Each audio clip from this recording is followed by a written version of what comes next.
Okay, it's 9 a.m. I guess I can start. Today it is a great pleasure to have Professor Jeff Shamma here. Professor Jeff Shamma is a professor of ECE at the King Abdullah University of Science and Technology, KAUST. However, at the end of the year, Professor Shamma will be joining the University of UIUC as the department head of Industrial and Enterprise Systems Engineering and the Jerry Dobrovny Chair in ISE. Jeff received a PhD in System Science and Engineering from MIT in 1988. He is a fellow of IEEE and IFAC. He is a recipient of the IFAC High Impact Paper Award and the Donald Ekman Award, the NSF Young Investigator Award, and past distinguished lecturer of the IEEE Control Systems Society.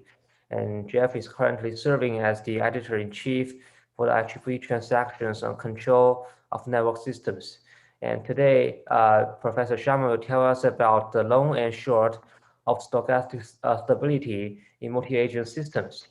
So during the talk, feel free to post any questions in the chat, and I will try to ask the questions, some of them during the talk and some of them at the end of the talk. So without further ado, let's welcome Professor Sharma. Okay, thank you, Guanan, for the introduction and for the invitation. And this series has been a very exciting one to follow. I do hope that things like this continue once we're on the other end of this pandemic, because it's really been a wonderful experience. So the title is The Long and Short of Stochastic Stability in Multi-Agent Systems. And I'd like to acknowledge in particular the contributions of co-authors Hassan Jalil, Behruz Turi, and Michael Fox. Okay, so what is stochastic stability? Let's start off with a very trivial illustration. And here's a Markov chain, and there's not much happening in this Markov chain. There's 3 states, and depending on the state that you start in, that's the state that you're going to stay in. And so you have 3 kind of disjoint behaviors. And then what we'll do is we're going to introduce a little bit of mixing in these behaviors. So now you see all of the states can visit each other. State number 1 can transition to state 3, 3 to 2, and 2 to 1.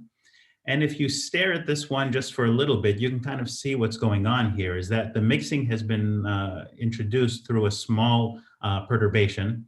And the probability of exiting S1 is epsilon squared, whereas the probability of exiting S3 is epsilon and S2 is epsilon. And so although there's mixing, it's unequal exit probabilities, and you can guess that this Markov chain will spend most of its time in S1. So we went from unmixed to mixed, but S1 is going to dominate because of the epsilon squared versus epsilon exit probability. And so that is it. That's stochastic stability. So the setup is you have a nominal transition probability matrix. You have a perturbed version of that nominal matrix. And then the perturbed version is going to have a stationary distribution. And then we'll say that a state is stochastically stable if, as the perturbation diminishes, then that state still persists, okay? And so we would like to know what states survive as for diminishing and diminishing perturbations. And so we'll start off with 3 examples that illustrates the kind of the scope of and power of stochastic stability as a modeling tool. There'll be equilibrium selection in coordination games, a signaling game in imitation dynamics, and then programmable self-assembly. So we'll start with this equilibrium selection and coordination games. And in fact, this coordination game was one of the earliest works in game theory to bring in the notion of stochastic stability and address the issue of equilibrium selection. So here we have 2 different types of games. They're both 2x2 symmetric coordination games. On the left, you have something called Stag Hunt, and on the right, you have something called the technology game. Now, in both of these games, it's an equilibrium for both the row player and the column player to play the same strategy. And so the Nash equilibria, this has 2 Nash equilibria, AA and BB. Likewise, the technology game has 2 Nash equilibria, AA and BB. Each of these games has a story, a backstory that goes with it regarding what is this trying to model, but we'll just take them at face value here. Now, how do you make a distinction between 2 equilibria? There are different ways. And so then there's a notion of payoff dominance. In payoff dominance, we ask which equilibrium is providing a higher payoff to the players individually. And in both cases here, AA is the payoff dominant equilibrium. And then there's the notion of risk dominance. So risk dominance asks a different question. From the perspective of any individual player, we ask, what if I'm playing the wrong action? How much utility will I lose? So suppose AA is the equilibrium. What if the row player slips and plays B instead? Similarly here, what if it's BB is the equilibrium, but then the row player slips and plays A instead? So we're looking at how much will be the utility loss if a mistake is made. And so on the game on the left, we see that the cliff drops from 3 to 2 versus 2 to 0. 2 to 0 is a big drop. So this is a risk dominant equilibrium. Whereas here, the equilibrium is in technology is both payoff dominant and risk dominant. It's the larger payoff and it's the larger cliff. So in the early 90s, Young introduced something called adaptive play, and it works as follows. Every player maintains a finite history of actions, and then at each stage, a player is going to sample a small sample of this history and then play a best response to what the other player has done over the course of that sample. Okay, so again, a finite history, a small sampling, best response to that sampling. And that's how players will choose their actions, but every now and then a player will randomize and just pick an action arbitrarily at random. And so now we're going to repeat this structure many times, where you have a Markov chain that doesn't mix, introduce, and then Markov chain that mixes. So what's the nominal Markov chain that doesn't mix? In the absence of this randomized experimentation, what will happen is that you have absorbing states, and absorbing states are going to be Nash equilibria throughout the history. So all A's or all B's will be the absorbing states. And we'd like to know what happens as the mixing through randomization and which states will persist. And the result from Young was that under a suitable formulation, the stochastically stable state is risk-dominant equilibrium. So the motivation behind this, again, is how does one distinguish equilibria in games that have multiple equilibria? And the idea is that, well, let's let the dynamics decide and introduce a certain plausible dynamics and then see what happens if these dynamics themselves have a preference of one equilibrium over another. And so as we said in the game Stag Hunt, BB is going to be the risk dominant equilibrium, is the stochastically stable equilibrium. So as experimentation gets smaller and smaller, the agents spend much more and more time playing BB. Whereas in the technology game, as experimentation probability epsilon gets smaller and smaller, then agents will spend more and more time playing AA. Okay, so that was one example of a setting where we saw the implications of stochastic stability. Now here is a second setting, the signaling game. So in the signaling game, there's a large population of agents, and agents communicate to each other through these matrices. That's called a sender matrix and a receiver matrix. So a protocol is a combination of a sender matrix and a receiver matrix. The sender matrix describes how an agent maps ideas to words or symbols, and then their receiver matrix corresponds to how they map words that they've heard to ideas. Okay, and a combination of a sender matrix and a receiver matrix together, we'll call that a protocol. Okay, so here we see an example of protocol when this agent sees these ideas, those are the words that they say, and when an agent hears these words, that's how they're mapped, depending on where the one is in each row. So this animal is mapped to that word, this symbol is mapped to that word, and then this symbol is mapped to that word. And likewise, words are mapped to symbols again. So in the multi-agent setting, you have a large population of agents, and each agent is using their own protocol of how they map symbols to words and words to symbols. And then we can ask, how well does one agent communicate with another? And so an effective communication will be is if I map a word, a symbol to a word, and if that word gets mapped back to the symbol that I had in mind, that's going to be a score. And in fact, one can represent those scores through traces of the sender, products between the sender and the receiver matrix. So if we look here, there's a good example of sun is mapped to the word do, and do is mapped back to sun. So that would be a score between one agent and another agent. But we see that there's a misalignment between the other words and symbols. So how well does an agent I using protocol I communicate with agent J using protocol J? We can look at the traces of these matrices. How well do they understand what I says? How well does J understand what I says? And how well does I understand what J says? This combination together says how well agent I communicates with agent J. And then we can define something called the fitness of an agent. And the fitness of an agent is going to say how well does that agent communicate with the entire population. And so a fitness is going to be the average of its ability to communicate with everyone else. Okay, so how well do pairs interact? And then what's the overall fitness? How effective is a protocol depends on how well that protocol can communicate with everyone else. So again, we're going to introduce some dynamics. That's going to occur in stages. And then at each stage, an agent is going to self-activate with a certain probability. To flip a coin, if it comes up heads, then they're going to decide it's time for a revision. And the revision works as follows. An agent will imitate the most fit protocol in the population with high probability. And with low probability, an agent will just mutate to any protocol.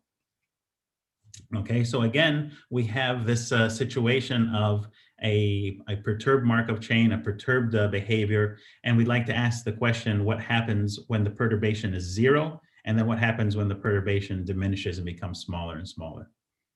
And so in the absence of mutations, what will happen is that we get these absorbing states where everyone uses the same protocol, okay?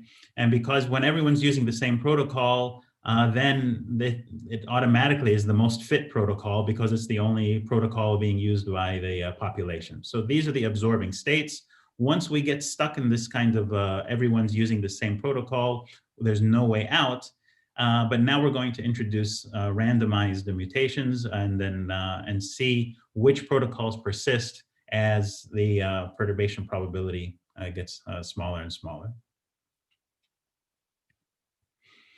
Okay, so the result here is that under imitation dynamics in this specific signaling game, the stochastically stable states are the self-aligned protocols. And so what is that, a self-aligned protocol? It's any protocol, it's what you think it would be, where every word maps to a symbol, every symbol maps to a word, and the word maps back to the same symbol. So this would be an example of a self-aligned protocol. Both P and Q, the sender matrix and receiver matrix, are identity. This is another example of a self-aligned protocol. Any protocol with the sender and the receiver matrix as its transpose will be a self-aligned protocol. So in this particular example, there's 6 different self-aligned protocols. Those will be the stochastically stable states. Although there will be usages of other protocols, the time that's spent using these other inefficient protocols is vanishingly small. And here's a representative simulation. And what's happening here is you're seeing protocol migration, if you will, that they're going to, as I said, there's 6 different protocols. They're going to use one protocol for a while. Mutations will happen, and then there's this transitional period. They're going to use another protocol for a while, a transition, and then so on. So you can see this kind of migrational behavior between different protocols because all of the self-aligned protocols are stochastically stable. Okay, so now we'll have a third setting where we see the impact of stochastic stability, and that's going to be in programmable self-assembly. And so in programmable self-assembly, the setup is as follows. There's some kind of a structure that we'd like independently programmed units to build. And they're going to build the structure by just bumping into each other and forming bonds when it's as determined by the rule set. So they're going to form bonds, sometimes they're going to break bonds, and hopefully as time goes on, after they're all bumping into each other, the desired assembly will present itself. So here's a rule set, and I'll start this animation and talk my way through the rule set. Here we have 5 atoms, and they want to make a plus sign. And the protocol is just when 2 atoms meet, someone's going to be the middle, the other one's going to be the end. The middle then is going to try to fill its vacancies. The end has no vacancies. And that's it. If you have a vacancy, take it. If you don't have a vacancy, reject the bond. So here they're moving around and bouncing. I hope this animation is visible. And let's stop right here. So you see what's happened here is that there's no way these atoms are going to form a plus sign. We can see that because we have this bird's eye view, but the individual units, the programmable units, can't see that. They're just waiting to execute the rules as specified. And so this middle unit or this middle atom is waiting for its 2 vacancies. This middle atom is waiting for its 3 vacancies, and they can just perpetually live here. But we will introduce a randomness, and every now and then there's going to be a split until they can fulfill their vacancies. And now we've formed a plus sign. And this plus sign was enabled through the introduction of random splits and breaking of bonds. So this idea can be put in a kind of a general language. And the way it works is as follows. Atoms maintain these internal states. And when 2 atoms of the right internal state bump into each other, then they will form a bond and they will update their internal state. But every now and then, there'll be a reversal of this rule with a small probability. So the forward is going to be with probability 1. If they meet and they're eligible, if we both have the right internal states, then we were going to form a bond and update our states. And then backwards with certain rare probabilities. This is the rule set that corresponds to building the plus sign. So when 2 singles meet, they become a center with 3 vacancies and an edge, an endpoint with no vacancies. When a center with 3 vacancies bumps into a single, then it becomes a center with 2 vacancies, and the single now becomes an edge with no vacancies, and so on. So this is the rule set. This is a specific rule set for the plus sign, but actually you can make a rule set for pretty much any acyclic graph. These are the list of internal states, and these are the update rules for how bonds are made. And then the epsilon probability talks about how bonds are broken. So in the absence of randomization, you see we have this pattern repeating. In the absence of randomization, we like to ask, where can we get stuck? And in the animation, we saw an example of getting stuck. And so now, where do we get stuck in the absence of randomized bond breaking is when there's no rules left to execute. And when is there no rules left to execute? It's when there are no singles left. So here's an example where we have 10 atoms. These atoms want to form plus signs. So 10 atoms have the possibility of forming 2 plus signs. But this is another situation in corner B where there's no more rules to execute. Here's another situation in corner C, quadrant C, which no more rules to execute. Quadrant D, no more rules to execute. In the absence of randomization, you have many absorbing states when there are no more rules left to execute. Again, we want to ask the question, what states persist as the probability of breaking a bond as epsilon goes to 0? And so the result is as follows. Under the singleton rule set, under this specific rule set, the stochastically stable states correspond to the minimal number of units. So what do we mean by that? Let's again take a look at this picture. How many ways can we get stuck? We can get stuck with 2 units. We can get stuck with 4 units. We can get stuck with 5 units. We can get stuck with 3 units. The stochastically stable states will be the ones that get stuck with the minimal number of units. So 5, 4, 3, 2. 2 is the stochastically stable state. So that means that with this rule set, the atoms, they can make many plus signs. They're going to spend most of their time with 2 complete plus signs and a vanishing amount of their time in all of these other states. So I may pause here and see if there's any questions. I can't monitor the chat window on full screen, so I can pause if there are any questions, or otherwise we can move on with the underlying analysis. Again, the pattern is we have something modeled as a Markov chain and with some randomization is viewed as a perturbation. In the absence of a perturbation, the Markov chain can get stuck in many places. With the perturbation, everything mixes. However, as the perturbation diminishes, some states are going to be vanishingly frequent, whereas other states will persist. So there is a question from Professor Isonwe at Caltech. He's just asking, just to be clear, the one can also break the plus signs too? Yes, so that's a good point. And in fact, if we forward to here, and then let's see. There you go. In fact, the plus sign, the final plus sign can break.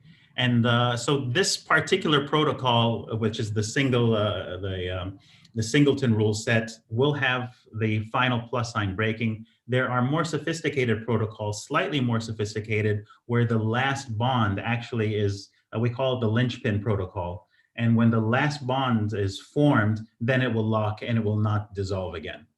The way the singleton rule set is simpler, it doesn't have that property. The linchpin rule set, which I haven't described here, will have a locking property. And when the system is complete, then it will not dissolve. And the challenge here, and this is a bit of a departure from stochastic stability, the challenge here is in building a larger assembly, the rule sets that we're introducing only allow state updates when there's a bond or a break. So if an atom is at one end of the assembly and something's happening at the other end of the assembly, this end doesn't get informed. There, you don't have a propagation of information of what's happening at the other end of the assembly.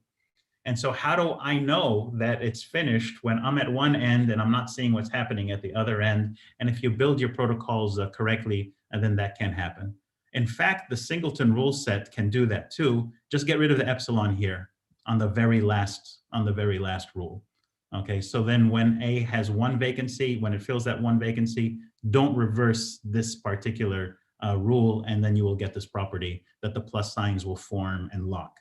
But the way I've described it, yes, plus signs can dissolve, but they spend most of their time at completions. Thank you.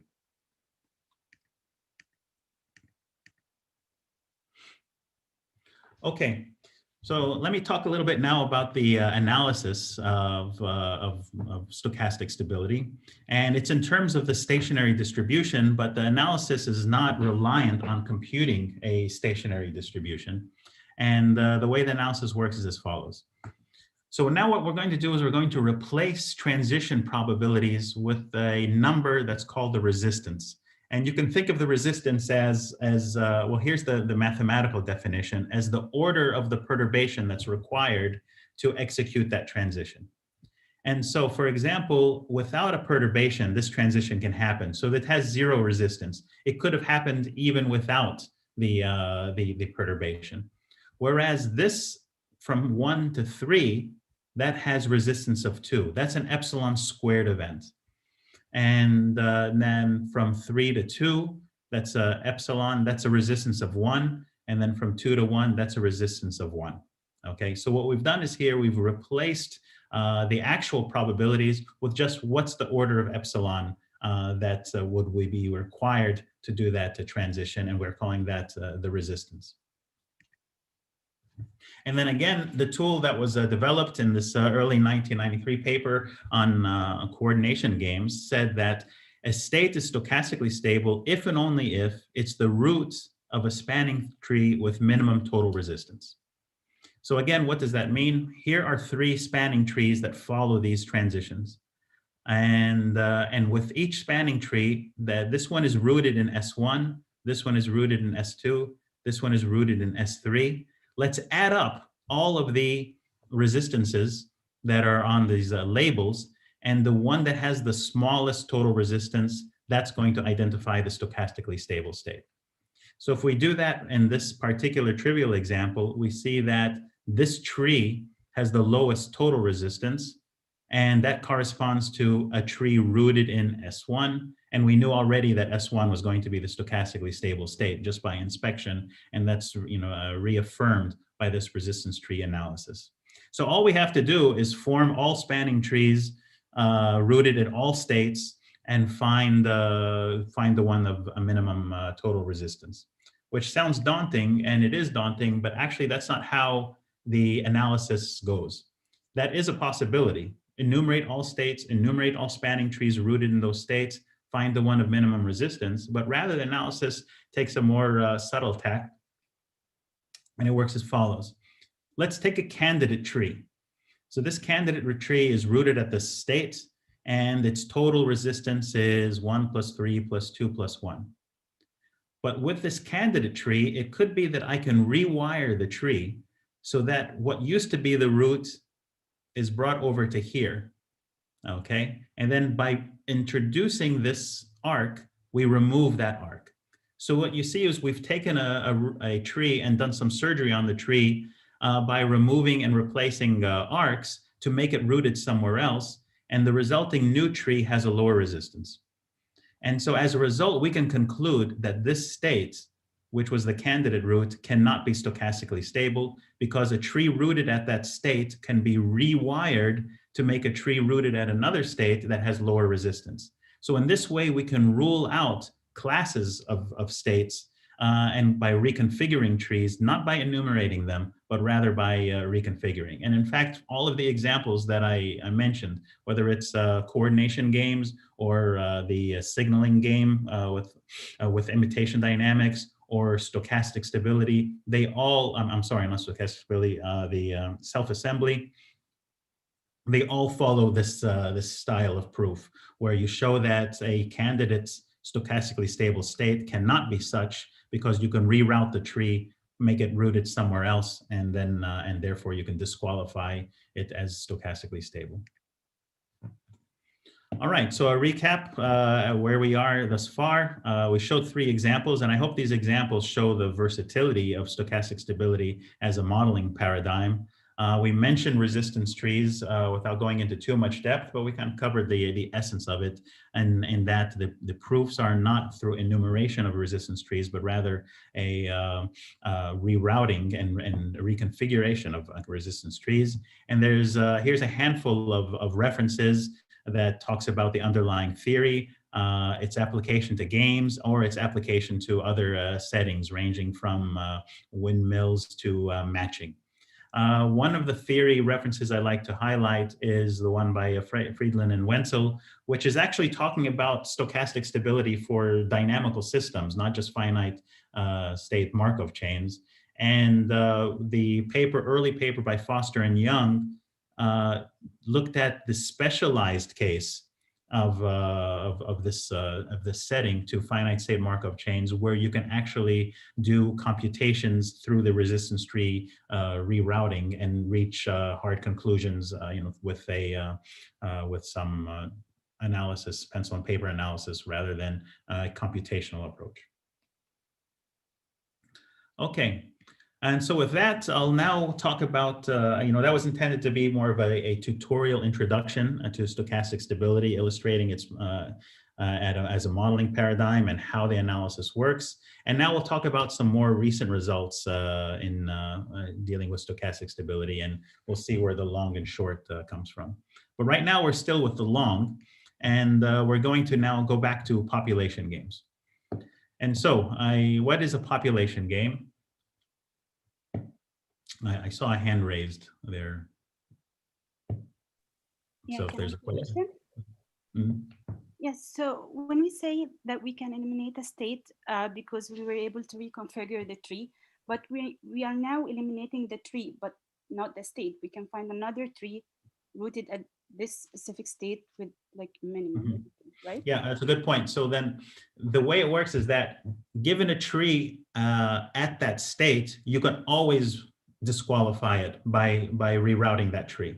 So it's not specific to the tree at that state. It's saying given any tree rerouted at that state, it's possible to, given any tree rooted at a candidate state, I can reroute it in a certain way and eliminate it. So you're right, it's not a conclusion for a specific tree. It's just any time a tree is rooted at that state, it can be rerouted. Okay, thank you. Okay. Okay, thanks. Okay, so now with population games, the setup is as follows. We have a finite population of players, and then we also have a finite set of strategies. And then we have a payoff function that says what is the payoff to a player when it's using one strategy versus another strategy. And that payoff function is represented as a matrix. So you've likely seen this before. This is what the rock, paper, scissors matrix looks like. What happens when a rock meets a rock? What happens when a rock meets a paper? What happens when a rock meets scissors? So the rows correspond to rock, paper, scissors. The columns correspond to rock, paper, scissors. And the particular element is the payoff to the row when it bumps into a agent using that strategy of the column. The population state is, let me see what all of the agents are using. So the strategy of agent 1, strategy of agent 2, all the way down to strategy of this N. And once again, we can define the fitness of an agent. The fitness of an agent depends on the strategy that agent is using. And so what is its average payoff going to be if it bumps into an arbitrary element in the population, arbitrary player in the population? It turns out that signaling was exactly this setup. We just didn't represent it that way. And so again, we had a finite population of players, finite set of strategies. The strategies were these protocols with the sender matrix and the receiver matrix.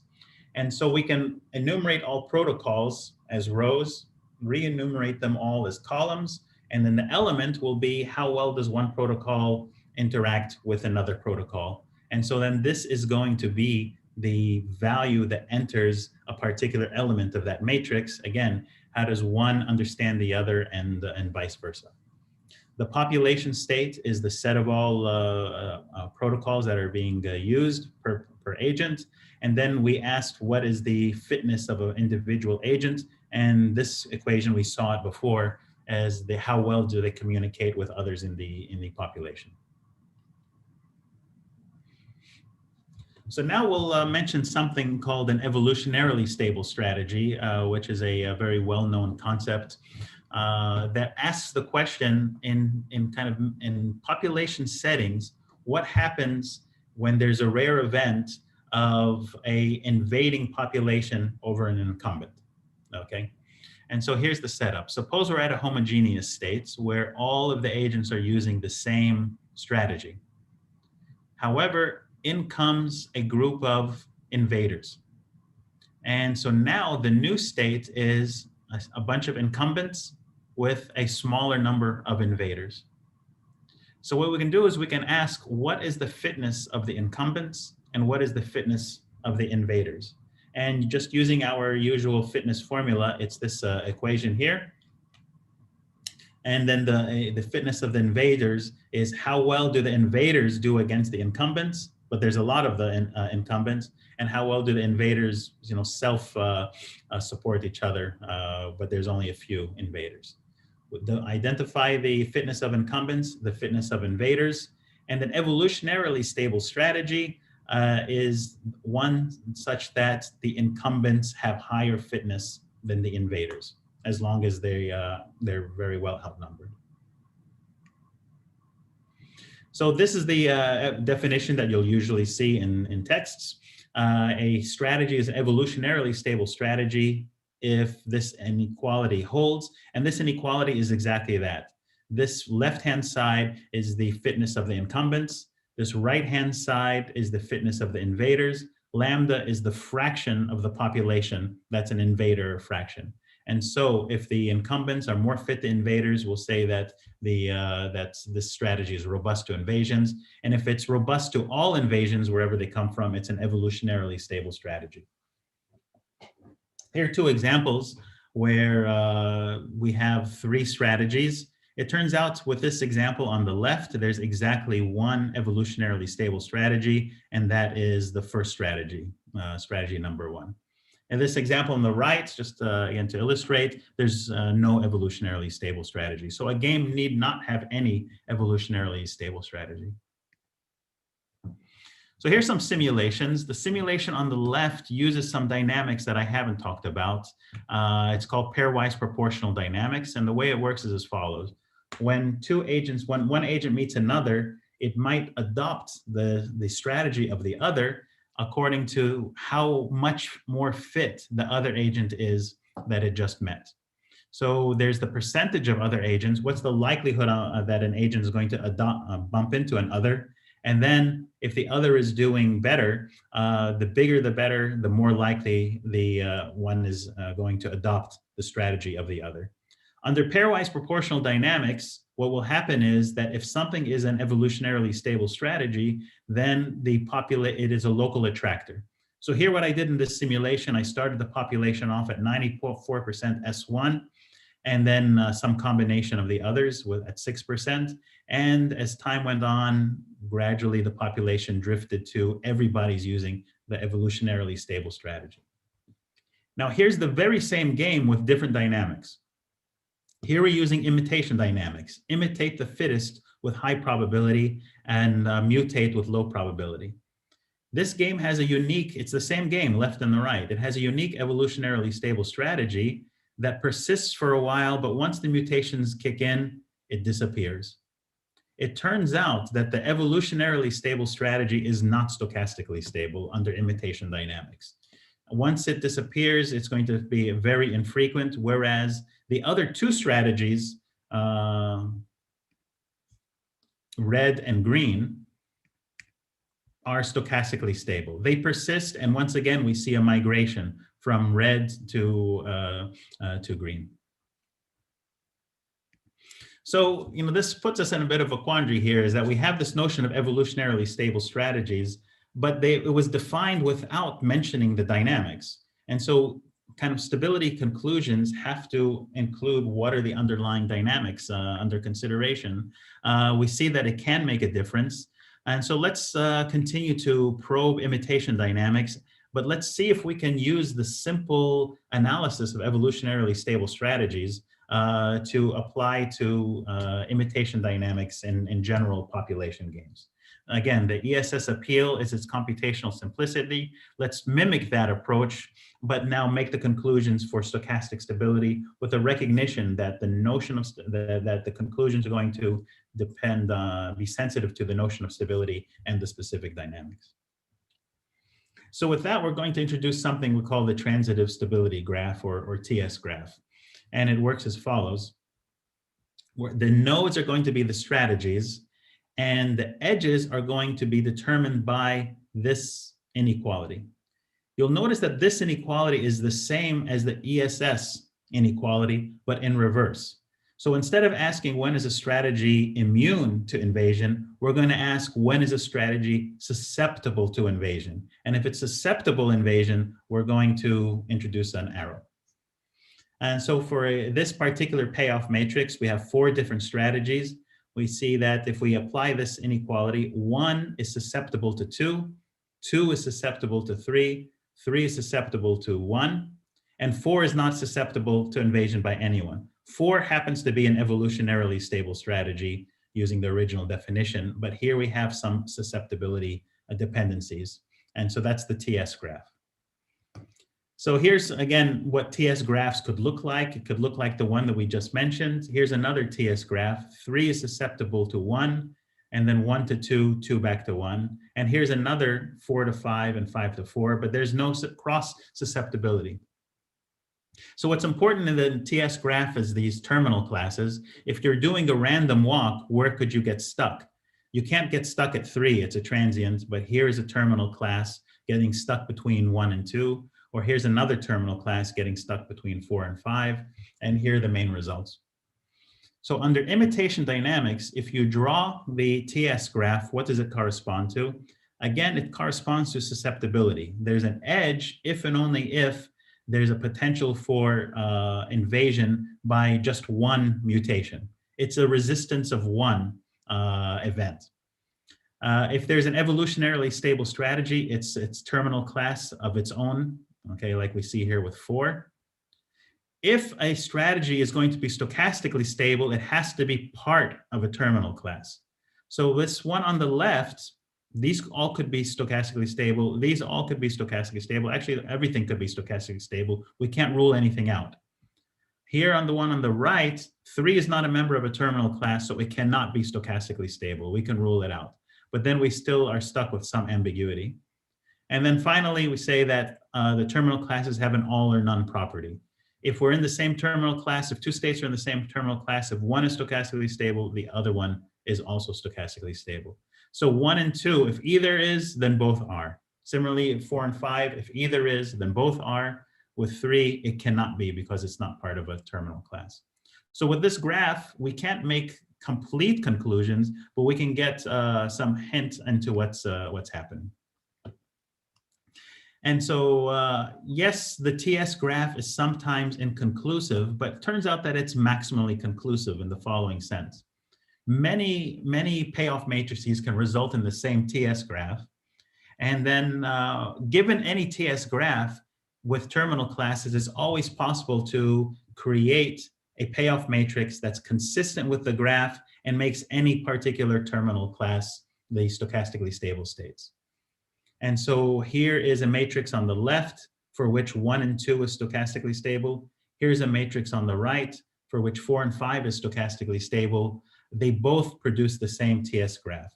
So with that, we can say that the TS graph, although sometimes inconclusive, if it doesn't have a unique terminal class, is maximally conclusive. You can't really extract more information from it with this first order analysis. However, as we mentioned, there could be a higher order analysis that's departing a bit from the computational appeal of evolutionary stable strategies, but at least we can make stronger conclusions. So as we said, edges are actually a resistance of 1 mutation. So now can we look at higher order resistances to reach conclusions? And so that we can introduce something like a second order TS graph. And what we're going to do is we're going to collapse classes and ask, what does it take for one class to mutate to another class? What's the resistance of mutation from one class to another class, with the kind of hitch that a mutation can happen from one state in one class to one state in another class with the help of a third party. Whether the third party is neutral or not, it doesn't matter. So what we see here is this is a second order analysis. When can one state be more fit than another state through 2 mutations? And again, we're introducing a third party, that's this and a third strategy. And this third strategy is going to help move that mutation along. This is a second order. With this, we can draw a second order TS graph. Here, the way I'm talking about it, it actually depends on the finiteness of the population.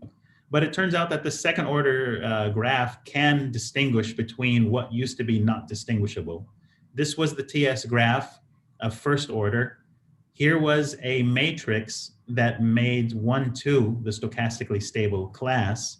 And if we apply second order analysis to this system, then we can see that there's an edge from this class to that class. Now we have a unique terminal class, and now we can conclude that 1, 2 is indeed the unique stochastically stable group. Okay, so that was stochastic stability versus evolutionarily stable strategies. We introduced the TS graph, we introduced higher order TS graph, and we mentioned the caveat that conclusions are sensitive to dynamics.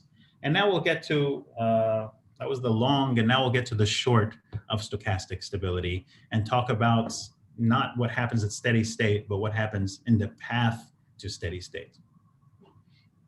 So there's been a good body of work looking at stochastic stability as a design tool, and not just as a modeling and analysis tool for multi-agent systems, but rather as a design tool on how to program multi-agent systems. And we saw a bit of that with programmable self-assembly. And so here's a typical walkthrough of a typical scenario that we want to do coverage. There's some underlying heat map, and we'd like to deploy mobile sensors to cover maximally this heat map.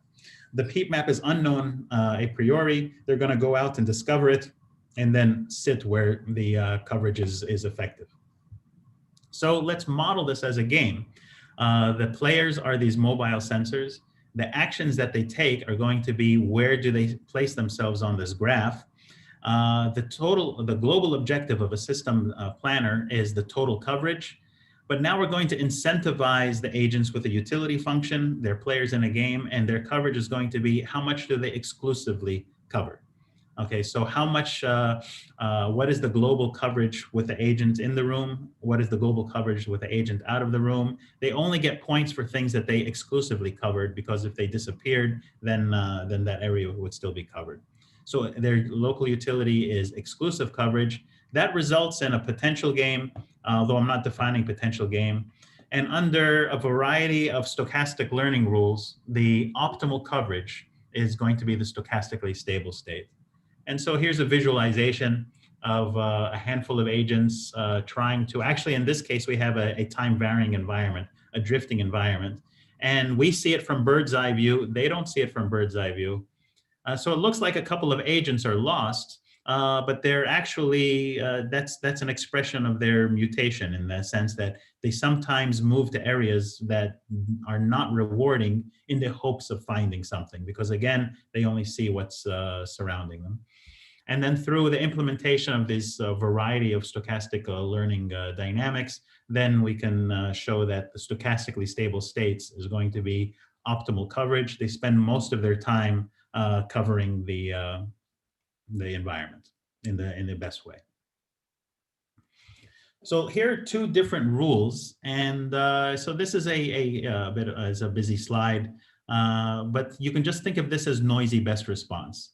An agent gets a turn to update its location, and of all of the locations it can go to, which one is the best? It will jump to the best, but not quite jump to the best. It's going to jump to the best according to a probability distribution, which is a Gibbs distribution. So with a high likelihood, it will jump to the best, but with diminishing likelihood, depending on the relative utilities, it will jump to something that's not the best. And that's the actual random perturbation of these dynamics. Jumping to the best is the unperturbed system. Jumping to something that's suboptimal with small probability is the perturbed system. So it turns out in the long run, you can exactly characterize the stationary distribution. And the stationary distribution depends on an underlying potential function. Again, I'm not defining what's a potential game, but you can exactly characterize which states will be stochastically stable. In the case of applying this to coverage problems, those were going to be, the potential is actually the global coverage. And so we conclude that stochastic stability is optimal coverage.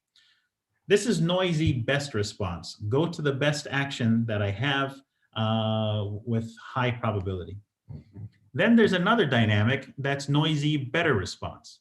The way noisy better response works is as follows. Out of all the options that I have, which ones are an improvement of what I'm doing right now? And all of the improvements are treated equally likely. If it's an improvement, I have the same chance of visiting there. It's a better response. What makes it noisy is sometimes I will go to something that's not a better response, that's not an improvement with low probability. That's the stochastic perturbation. So these two bullets are exactly the same bullets as before with noisy best response. They have the same stationary distribution. They have the same stochastically stable states. So now you have two learning rules that will pretty much do the same thing in steady state.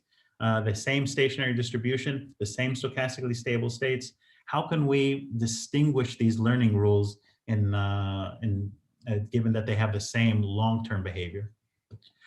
This is just a graphical illustration of the differences between log linear learning and metropolis learning, or noisy best response versus noisy better response. If an agent here is thinking of going left or right, green is noisy better response. They're both an improvement. I'll go left or right with equal probability. Noisy best response is I want to do what's my best option. Left is my best option, so I'm going to go left with high probability. I'm going to go right with low probability. That's just going to be a noisy move. That's the noise of the best response.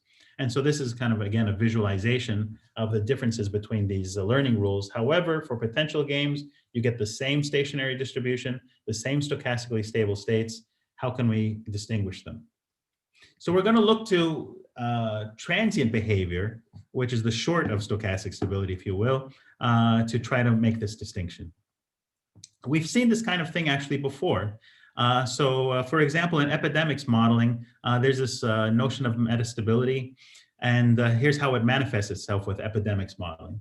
So the setup is as follows. We have a population that's susceptible or infected, and then going back to susceptible.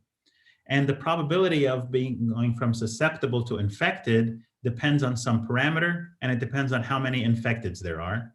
And the probability of going from infected to susceptible is a endogenous event. It doesn't depend on any numbers. So what can happen depending on the relative values of alpha and beta? Well, first of all, let's ask what happens in the long run. Eventually, everyone gets cured. So the stationary distribution is there are no infected members of the population. We know what the stationary distribution is, but what can happen is that depending on the values, relative values of alpha and beta, the infection rate and the recovery rate, there can be long periods of infected population. It will go away. It's not a stable situation. It will go away, but it sticks around. So a long cycle of a stubborn infection that will eventually go away.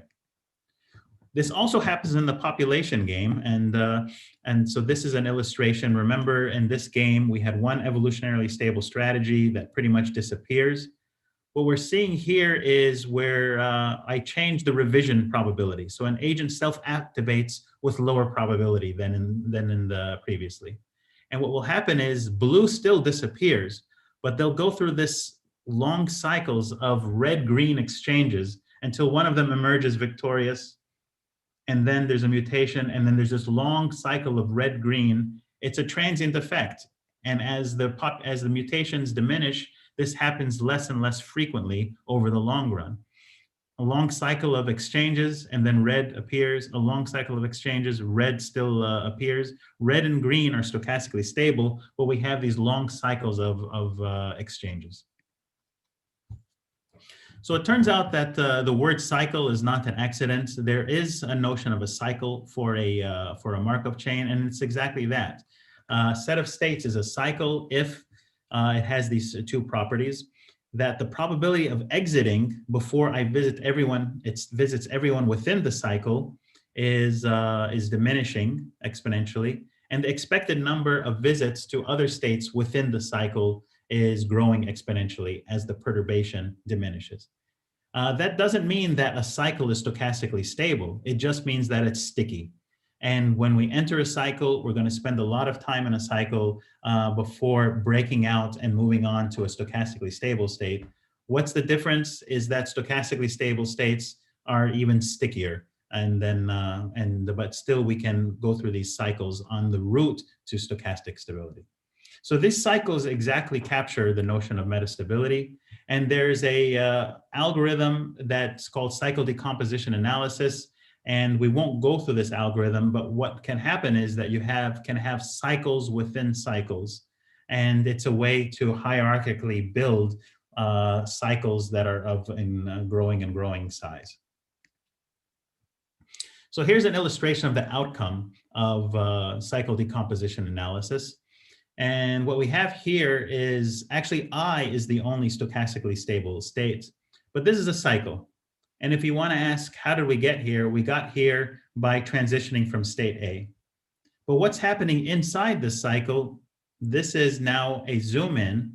And when we zoom in, we see that there's actually two cycles inside the cycle. B is sticky and D, E, F, G, H, I is also sticky.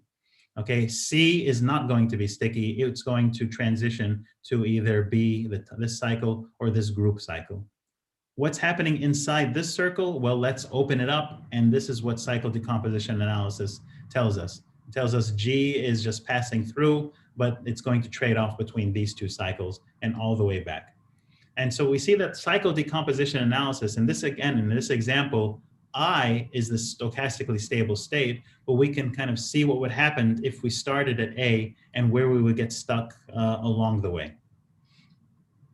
And this graph slide is the penultimate slide showing that what cycle decomposition analysis can do when it's applied to metropolis learning, noisy, better response versus log linear learning, noisy best response. And one can kind of start to get some insights. And frankly, with the insights could have been garnered, it's a bit more quantitative, but couldn't have been garnered through the staring at this potential function, where what's going to happen if we start at A, how do we migrate to the stochastically stable potential function maximum I, and where do we get stuck along the way?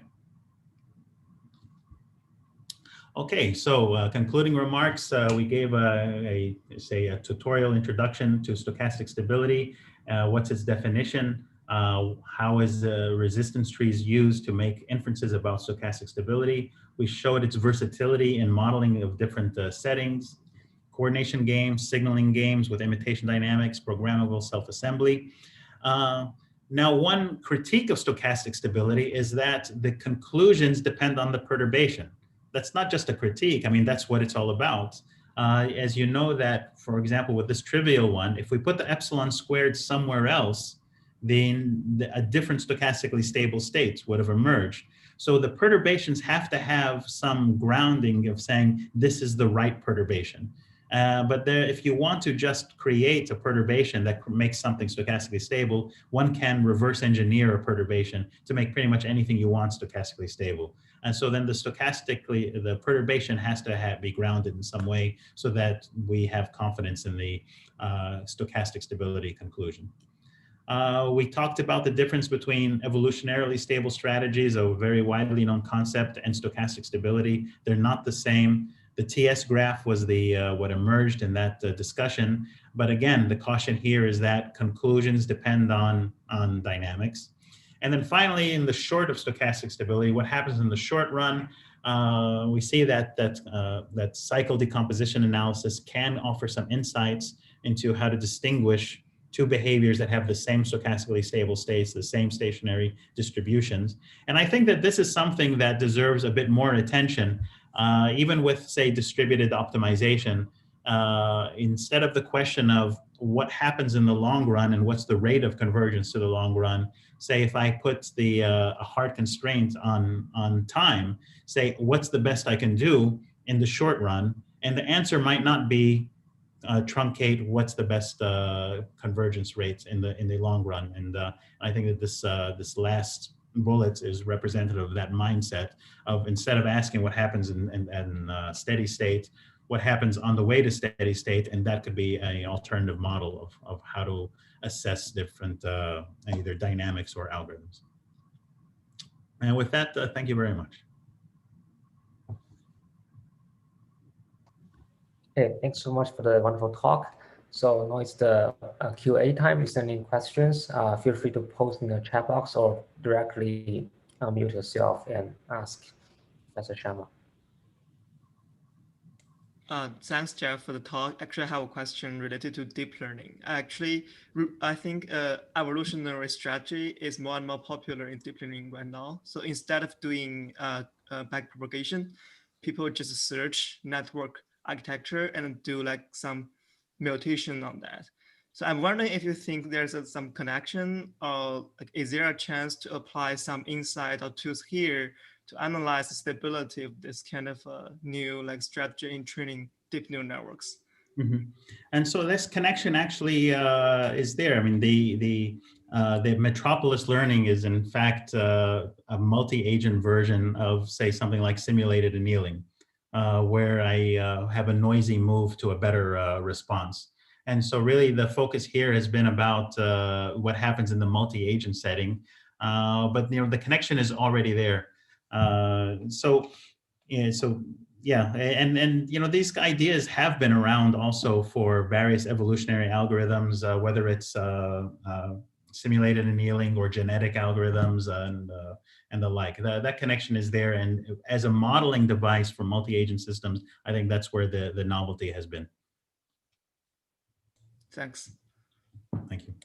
Now, now that you mention it, there has been some kind of interest in viewing, say, different segments of, say, a neural net as agents.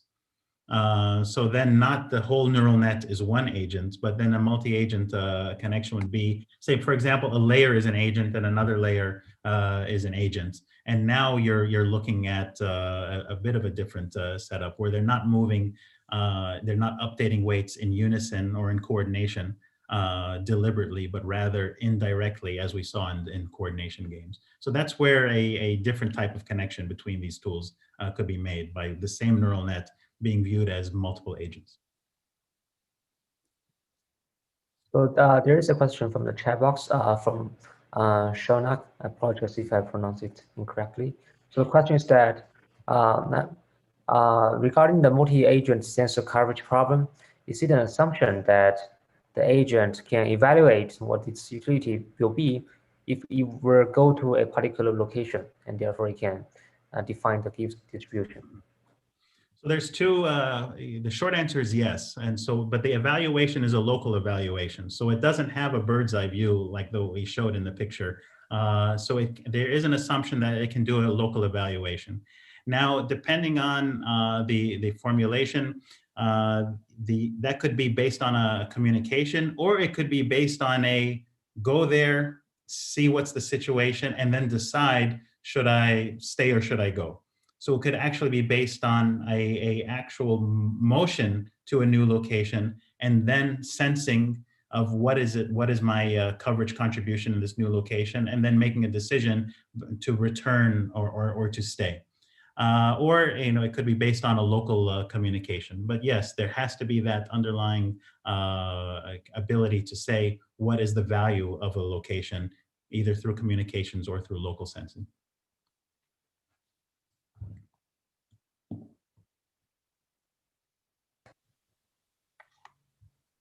Is there any more questions? Feel free to unmute yourself and directly ask.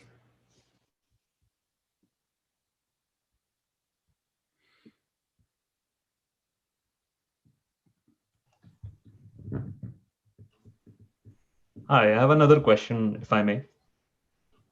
Sure, yeah, go ahead.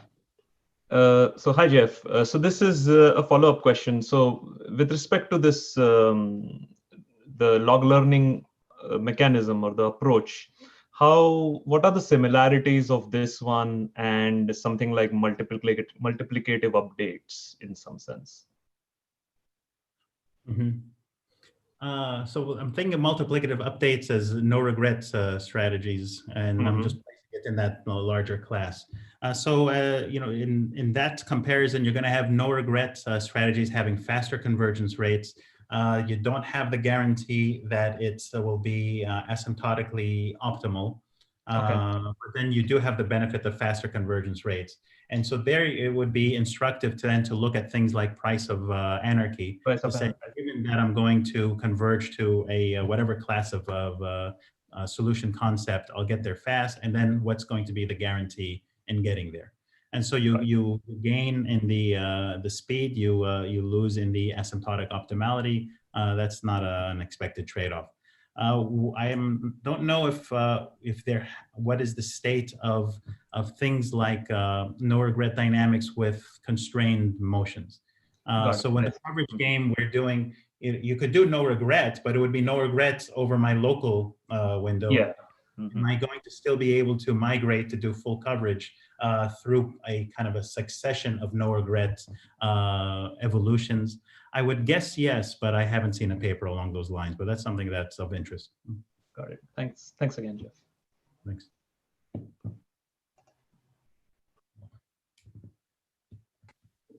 Actually, I have a question. This might sound a little bit silly. So stochastic stability is basically more of a asymptotic concept, whether a absorbing state is stochastically stable.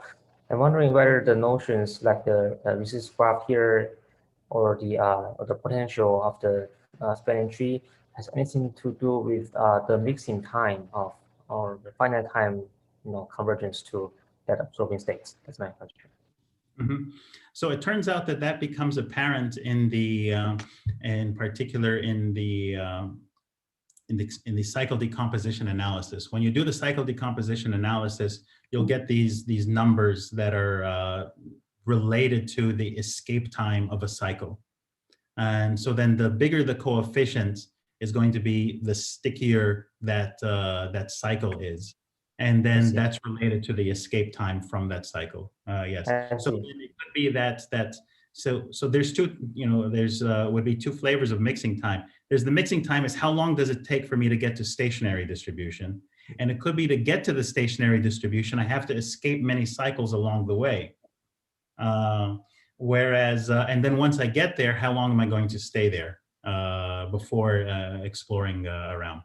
And then, so this, I think what's appealing about the cycle decomposition analysis, that it's not just asking about the total mixing time, it's asking like, where will I get stuck, these pre-mixing times along the way to the final mixing time. And then again, given that the total mixing time can be prohibitively long, it may be instructive to use where will I get stuck in the short run as representative of the outcome of using some algorithm, as opposed to what is the long run stationary distribution and the long run mixing.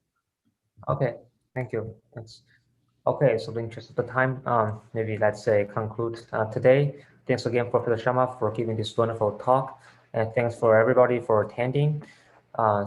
See you next week. Next week we will have Professor Shamma from University of Washington. Thanks again, Professor Shamma, and see you. Thanks for the opportunity. Thank you. Bye. Thank you.